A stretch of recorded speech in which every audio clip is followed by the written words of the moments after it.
Good morning, everyone. We are working on our How to Work with People series based on Swami's wonderful little book, The Art of Supportive Leadership. So let's begin with a prayer.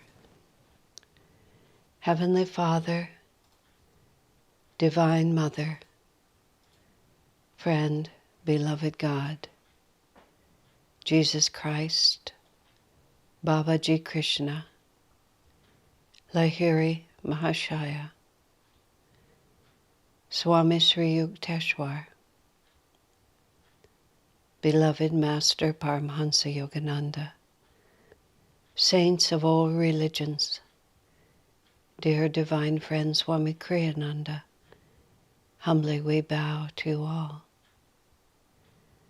Help us to live constantly in the remembrance of your guiding presence within us, that every decision, every thought, every response will be permeated with your loving awareness. We are your children. Guide us home to thee. Om. Peace. Amen.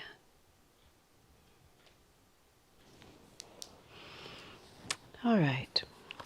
We are in the last couple of pages of the chapter, second chapter of this little book, and it's called, third chapter. Leadership means responsibility. Leadership is responsibility, taking responsibility. Swami writes, look to the longer rhythms. Don't let yourself be jostled by the importunities of the moment. That alone is like about half the battle when you're being a leader. I've observed myself, who tends to be impulsive and quick, as opposed to Swamiji and other very good friends of mine who are not impulsive and who are able to stand in their own energy, whatever comes their way. That was one of Swami's just extremely impressive characteristics that I personally had to work with a lot when I was his secretary, because I always wanted things to happen like this, and I always wanted, when I had a thought, I wanted it to be listened to just like this. And Swamiji's way of accomplishing in life, among many things, he said most multi-talented people, Swami was speaking, end up not accomplishing very much in any of the fields that they're talented in, because they tend to flit too much from one to the other. Swamiji said whatever he did, he would put 100% of his concentration into it. And as he said, when he was writing books, he couldn't even remember how he could write music. And when he would write music, the idea of writing books, it was just completely foreign to him. When he was reading a letter, and I wanted to interrupt him with a comment, he would just, quietly and totally ignore me. I was talking yesterday about how Swami was just very good at not condemning, but also not responding. And some thought would occur to me while he was doing something else. He never let me interrupt him. I was so foolish, I tried for many years. But he just never allowed it, because he moved from the center of his own energy. It wasn't that he wasn't responsive to me. As soon as he finished reading the letter, he would, what was it you wanted to say? But he wouldn't let himself be pushed by everybody else's excitement. In the next paragraph here, he says, equally important it is for a leader's action to be self-generated and not merely reflective of the actions of others. So this is something that a good leader has to really practice, which is being very calmly and powerfully centered in himself or herself. Just, I stand within my own energy, I observe what's going on, I see that there is consternation or concern, I see that there are important issues, but I have a point of reference in everything that I do. Now, of course, this is very fundamental yogic practice. This is very foundational for the path of self-realization. But any person of magnetism and power in this world has to have a an inwardly generated force. And that's what people around you feel. They feel that you are drawing energy from somewhere else. You're not just like a ping pong ball to their actions. And that's what gives people confidence in a tempestuous situation, tumultuous situation. They can go toward that island of calm strength. And it's a practice. Of course, if you're already good at it, it's because you've practiced it in previous lives. But it's also something that can be acquired. Breathing exercises, mantra, the ability to concentrate at the spiritual eye, the practice of meditation, all of these things are immensely helpful. But one way or another, we have to find that. And it's very interesting when you begin to think in terms of people's inner strength and inner reality, you can feel it. You can feel it in others. And you can feel the strength of it. A few people who are particular friends of mine that I have always been, I've known for many years and are very grateful for their friendship. It isn't even so much what they say or what they do, which is also notable, but there's a presence there that just gives me confidence. And so I always like to just be where they are or have them with me if I'm trying to do something challenging, because I know that they will always remain centered no matter what else happens.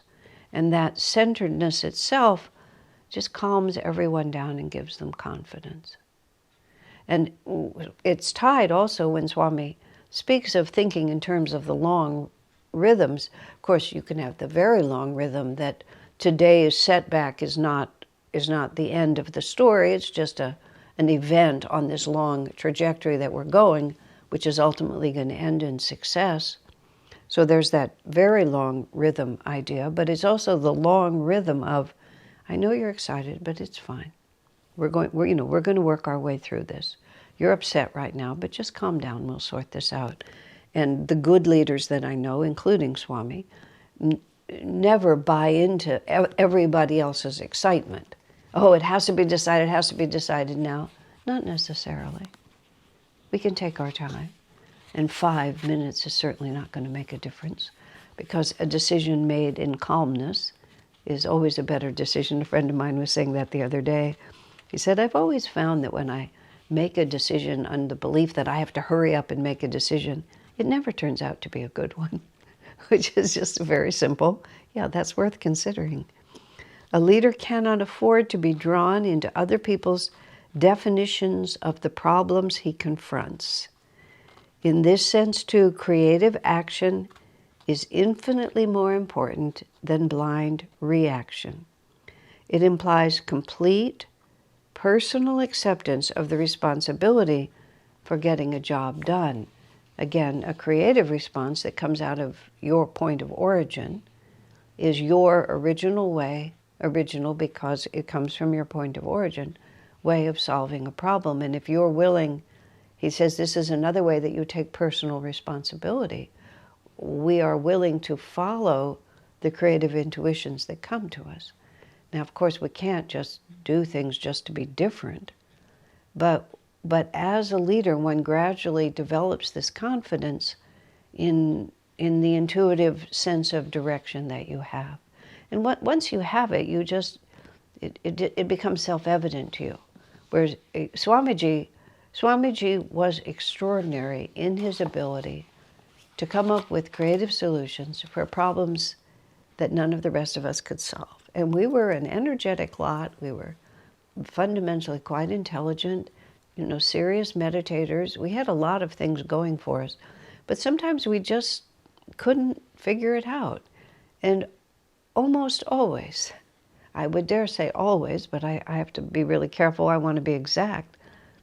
You would bring the problem to Swamiji, and he would just suggest a solution that when he suggested it was so obvious, but until he suggested it, it was invisible. I mean, it wasn't like every problem was solved. Sometimes Swami's solution was to say, well, I think we're going to have to just go in a new direction. But he would be able to bring it to a conclusion, and often with very original ideas, but he would do it very casually. again, it was part of the other reality. He was very deeply centered at all times in this connected energy with the, well, superconsciousness is really what I'm talking about. With this superconscious flow of energy, we would get caught on the level of the material world where you just keep moving the pieces around and you're not really changing it. And he would just look at it from where it was really trying to go, because everything is going in an upward flow toward resolution in the divine, although it can spin and spin and spin for a really long time. But we're all trying to go, everything in creation is the river trying to go back to the sea. And Swami would just live in that. He also lived in the very simple thought, there is a solution. And he would actually say that one of his techniques, quite simply, was to say, there is a solution, and this is what the solution is. I mean, meaning he would sort of command the universe. When I was talking about when his property was threatened, the Ananda property was threatened with the lien, Swami gripping the steering wheel, there has to be a solution. What is the solution? And you're centered in yourself. There has to be a solution here. So you move out of the energy that everybody else has where this is a problem, and you just move back into there has to be a solution. But sometimes that solution is not anything anybody else has thought of. And then you're really taking responsibility because you know this is going to work.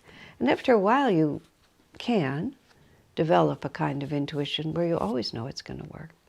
That doesn't come to me by any means all the time, but it comes to me occasionally where I just know it's going to work. There was a project that came to me in that way.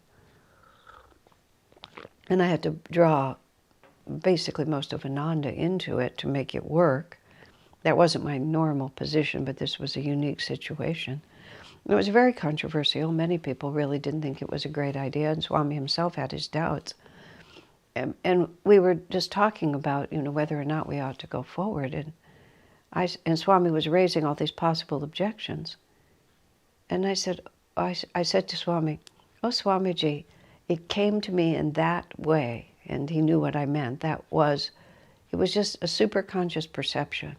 And so I said, so I know it's going to work, because whenever anything comes in that way, unless you really make a mess of it afterwards, but I wasn't going to, then it always is going to work. And Swami's response was so interesting. "Oh, well then, of course, go ahead." Like all his objections, at that point, he realized, well, if that's what we're talking about, then just go ahead. And because I rarely, a half a dozen times in my life, at the most, have ever actually asserted that. Because Swami himself says, and it comes later in this book, you don't want to disempower everyone by claiming access to some special information that none of them have. Even if that is how you feel, as Swami said, if you can't win people with the sweet reason of what you're suggesting, you can't disempower them by telling them, well, I have a superconscious intuition and you're just my serfs. That doesn't, that's how to really mess up your superconscious inspirations. You have to win people. But in that particular case, because I was talking to Swamiji and the discussion had gone on for some time, I didn't really have any answer to his objections, except that I knew it was going to be fine. So, and he agreed.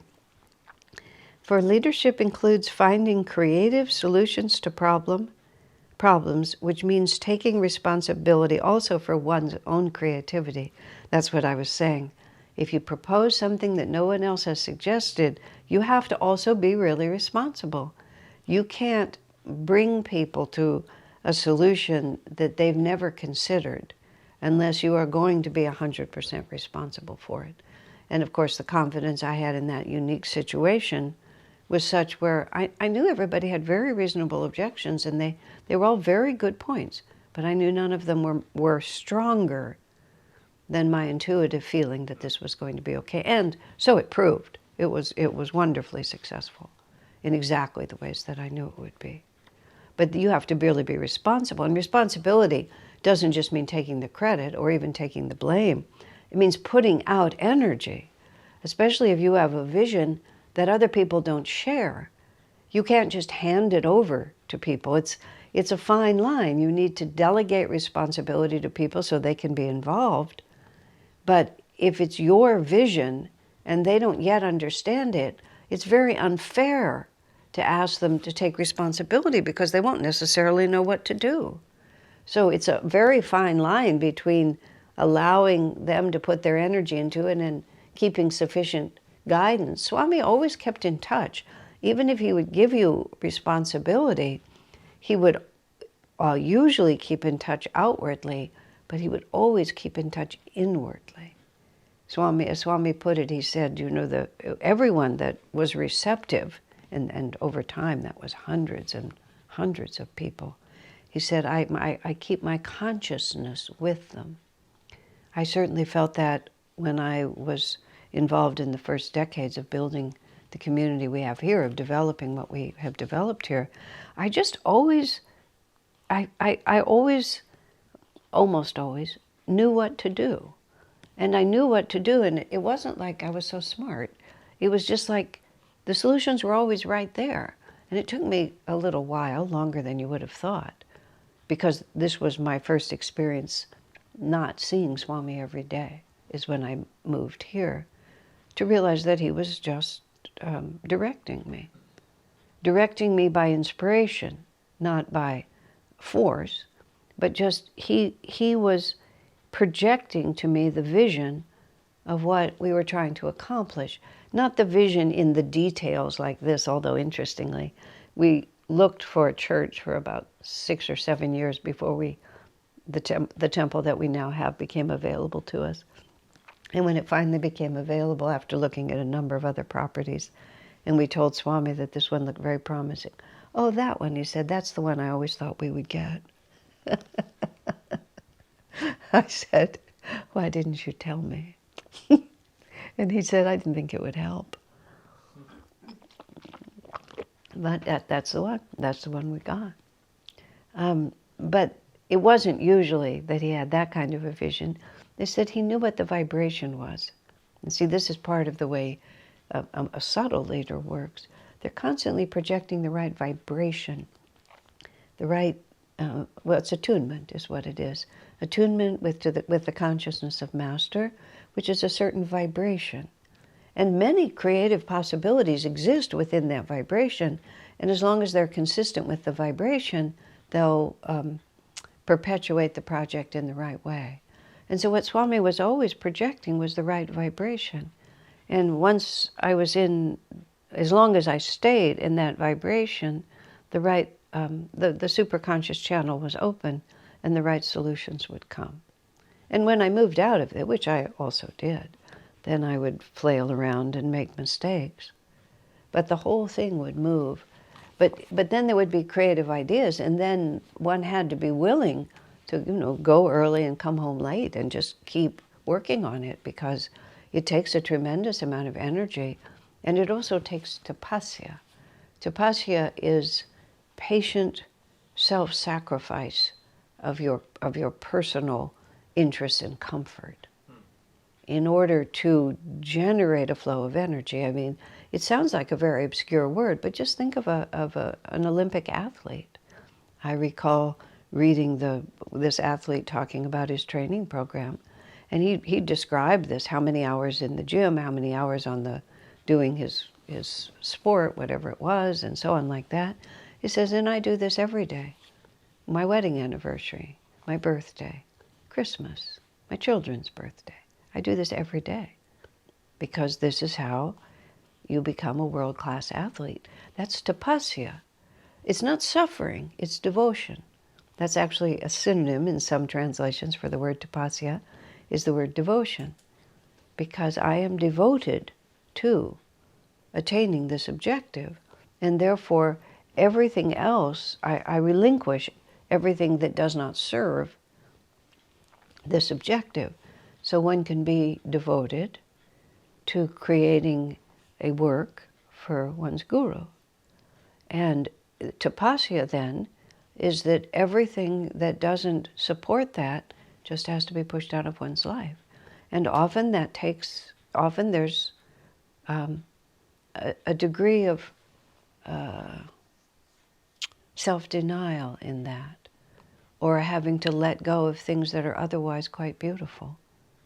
But they simply can't. One has to make choices in this world, and you just have to go in a certain direction. Taking responsibility for one's creativity, which is a rather interesting phrase, is that, okay, if we're going to make this happen, I have to step into the flow of energy to help make this happen. I was remembering recently, I've lived in the same community for 3 decades more now, and for many years I was the primary spokesperson.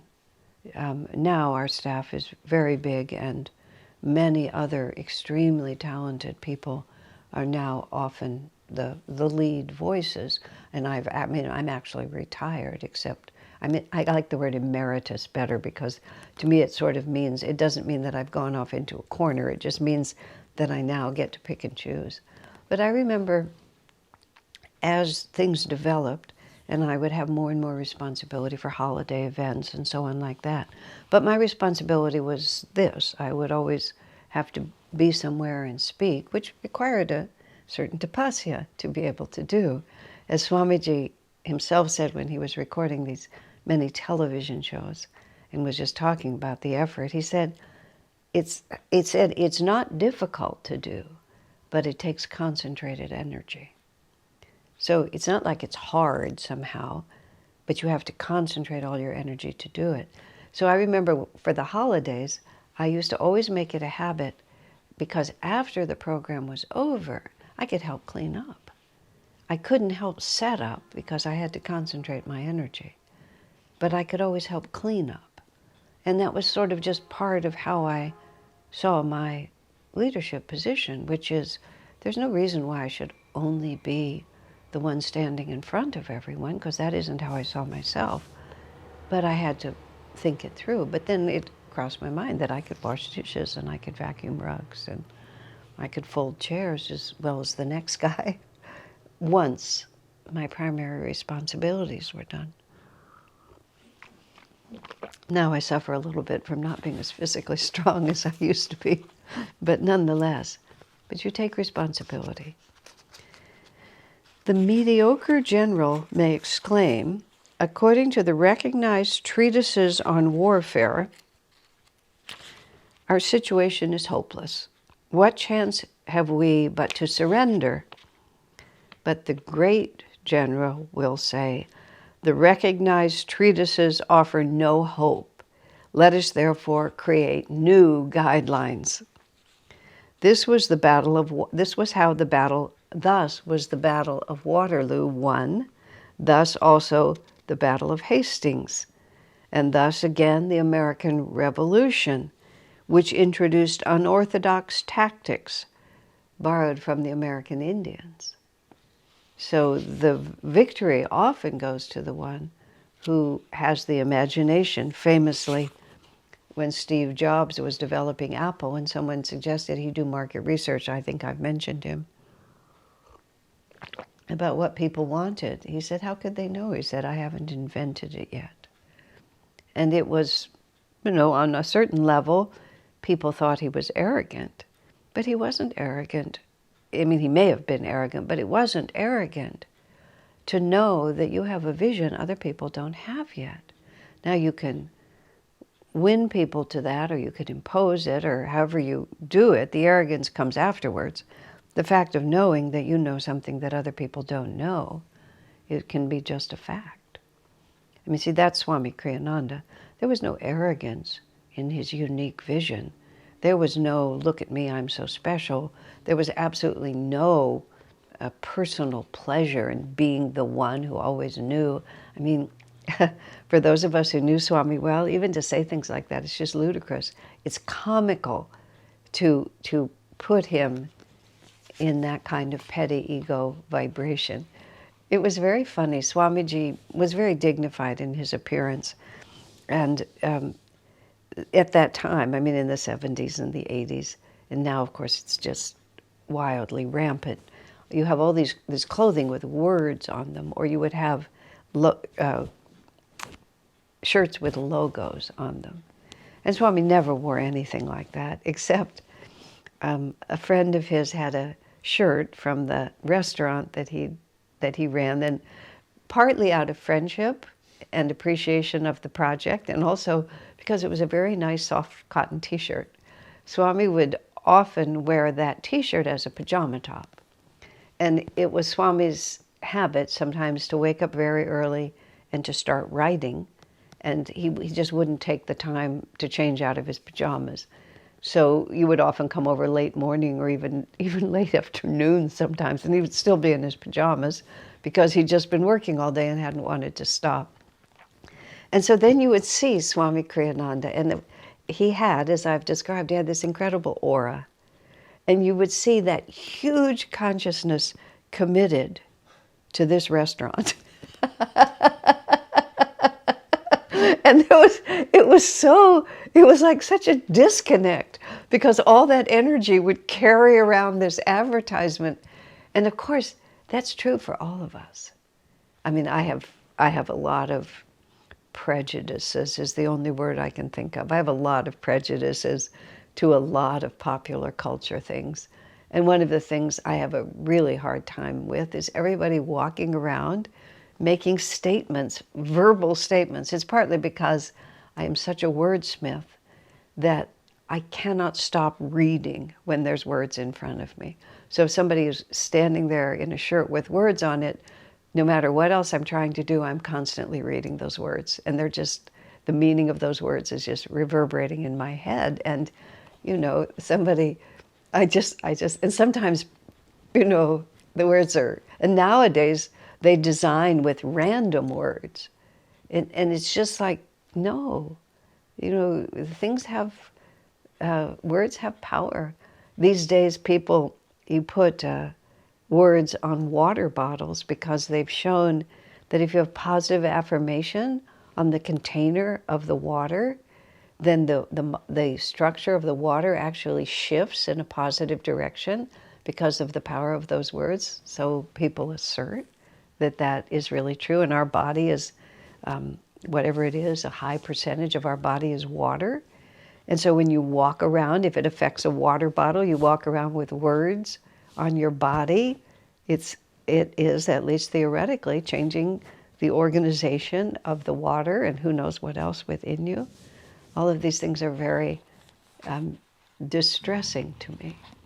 But I'm getting to the point where, you know, I'm old enough to be a curmudgeonly old lady. So I have to work at all times not to become one of those. And how did I get into all of that? Swami committing to those ideas. It was Steve Jobs. That's where I was starting with. About how he had inspirations that nobody else would have, as simple as that. Oh yes, there it was. About Swami, it being so inconsistent to put egoic vibrations onto Swami. Just simply wasn't possible. His own vibration was so powerful. There was just so much power in who he was that you couldn't put a contrary reality around him. At least I certainly couldn't even imagine it. So Swami closes this chapter by saying, remember then, leadership doesn't mean glamour. It means responsibility. And responsibility means thinking in terms not of credit or blame, nor of how one might feel personally in any given situation. It means focusing simply on getting the job done. It means finally taking responsibility for finding creative answers, even when one has every excuse for finding none. So these are the recapitulation of the principles of Chapter 3. 1, see leadership not in terms of glamour, but of taking responsibility. 2, be not so much concerned with the opinions of others as with the truth. What is really happening here? Not what do you think, but what is really happening here. I had an extremely comical exchange with my good friends last night when I kept wanting to get a simple fact, and they kept giving me the implications of that fact. I didn't want the implications of the fact. I wanted the fact. It was a a humorously disharmonious conversation, which we resolved it. But afterwards, I realized that was just the confusion. I didn't want the opinion, that it was fine. I wanted to know what the fact was. And in fact, it was fine, but I couldn't decide if it was fine until I knew what the fact was. And so this is a very important distinction. You may have already drawn a conclusion, but if I'm the leader, I need to draw my own conclusion. So you just have to give me the unvarnished facts. I may agree with you in the end, but I may not. And how can I know? Unless I get the situation first, then your conclusion from it. 3, be concerned not with praise or blame, nor with your personal reactions, but with action, with getting the job done. Not reaction, but action. 4, concentrate on the longer rhythms of the project and not on the temporary ups and downs. Swami would talk sometimes about the difference between the masculine and the feminine. Masculine related to the sun. The sun shifts, but it shifts in a very predictable pattern that takes, it takes 12 months for the sun to go through its whole cycle. The feminine is represented by the moon, and the feminine, every 30 days, it goes through its whole cycle. So I really, as I have grown to be an adult and grown to know male and female energies, whether they're in male or female bodies, doesn't matter, but masculine and feminine energies, the moon waxes and wanes and waxes and wanes and waxes and wanes, and the sun just steadily progresses. And as leaders, we have to be more sun-like. We have to be just steady, looking in the long-range change and not get swept up in every small cycle. We may have to adjust to the small cycles, but we want to keep our eyes on the horizon and not just on all the little things going on right in front of our feet. Number 5 is be as ready to accept responsibility for failure as for success. If you're in charge, it's all on you. Number 6, acceptance of responsibility means accepting the duty to find creative answers, even when convention says there are none. There are always solutions. God bless you, my friends.